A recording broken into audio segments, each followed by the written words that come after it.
teman-teman, aku Galuh Napalupi dari kelas C dengan NIM 1419111333123. Aku dari kelas C dari Fakultas Perikanan dan Kelautan Universitas Airlangga. Aku di sini akan menjelaskan sedikit informasi tentang spesies dari sporozoa. Nah, kalian sudah tahu apa belum sih apa itu sporozoa? Sporozoa berasal dari bahasa Yunani yang terdiri dari dua kata, yaitu spor yang artinya biji dan juga zoa yang artinya hewan. Sehingga dapat diartikan bahwa sporozoa itu adalah protista uniseluler ataupun bersel satu yang pada salah satu tahapan dari siklus hidupnya dapat membentuk sejenis dari spora. Setelah mengetahui definisi umum dari sporozoa, aku akan menjelaskan sedikit spesies dari sporozoa yaitu Myxobolus dan Coccidia. Spesies dari Myxobolus yang akan aku bahas yaitu Myxobolus koi, sedangkan spesies dari Coccidia yang akan aku bahas yaitu Isospora sp. Topik yang akan aku bahas dari video ini yaitu meliputi klasifikasi, morfologi, predileksi, dan juga siklus hidup. Nah, untuk yang pertama, aku akan membahas tentang Myxobolus koi.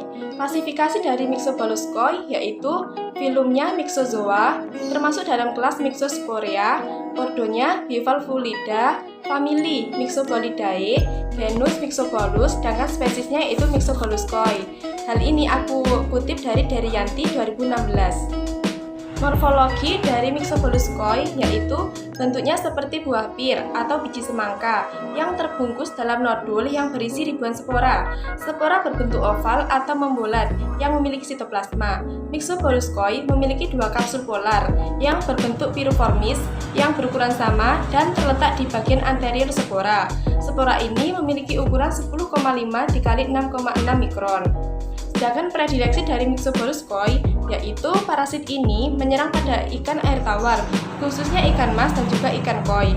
Organ target yang diserang yaitu bagian intestinal, ginjal, hati, gonad, insang, dan jaringan tulang rawan. Nah, ini adalah gambaran siklus hidup dari Myxobolus koi yang menyerang ikan ataupun hewan lainnya. Yang pertama, spora keluar dari tubuh ikan. Kemudian spora tersebut berkembang menjadi spora multiseluler dan cacing oligochaeta terinfeksi setelah memakan spora tersebut. Kemudian, spora keluar dari tubuh cacing oligochaeta untuk menginfeksi ikan. Dan bagian F dan G merupakan perkembangan vegetatif yang menghasilkan tropozoid. Spesies kedua yang akan aku bahas yaitu Isospora sp. Nah, aku akan membahas tentang klasifikasinya terlebih dahulu. Sebelumnya, ini adalah gambar dari Isospora sp yang dimana pada bagian tubuh tersebut terdapat sporokista dan juga sporozoid. Klasifikasi Isospora sp, filumnya yaitu Apicomplexa, kelasnya sporozoa, termasuk ordo dari Eucocidorida, familinya yaitu Emeridae, genusnya Isospora, dan spesiesnya yaitu Isospora sp. Kemudian, aku akan membahas tentang morfologi dan juga predileksi dari Isospora sp. Morfologi dari Isospora sp yaitu ukuran tubuhnya berkisar antara 10 sampai dengan 40 mikrometer dan panjangnya adalah 10 sampai dengan 30 mikrometer. Umumnya berbentuk bulat telur sampai dengan elips dan berisi 2 sporokista, masing-masing berisi 4 sporozoid. Sporokista berukuran 20 sampai dengan 26 kali 17 sampai 22 mikrometer dan mengandung 2 residu sporokista dan 4 sporozoid, tapi tidak memiliki stida body. Sporokista residu merupakan granul dan mungkin memiliki refraksi. Sporozoid berukuran 10 sampai 15 mikrometer dan panjangnya yang terletak di dalam sporokista, berisi inti tunggal dan globul refraksi. Sedangkan predileksi dari parasit ini hidup pada saluran pencernaan berbagai mamalia, burung, ikan, termasuk manusia. Ini adalah gambaran dari siklus hidup Isospora yang menyerang tubuh dari organisme. Sekarang aku akan menjelaskan tahap-tahap dari Isospora ketika menjadi parasit dalam tubuh organisme. Yang pertama yaitu tahap diagnosis Ookista daun tinja.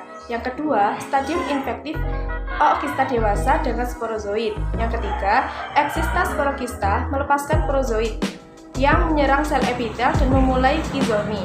Yang keempat, merozoid dilepaskan, menyerang sel epitel dan melanjutkan siklus multiplikasi aseksual. Yang terakhir atau yang kelima yaitu trofozoid berkembang menjadi trofozoid yang mengandung multiple merozoid. Setelah 1 minggu, tahap seksual dimulai dengan perkembangan genosid jantan dan betina. Nah, itu tadi adalah sedikit penjelasan dari saya mengenai spesies dari sporozoa. Semoga bermanfaat.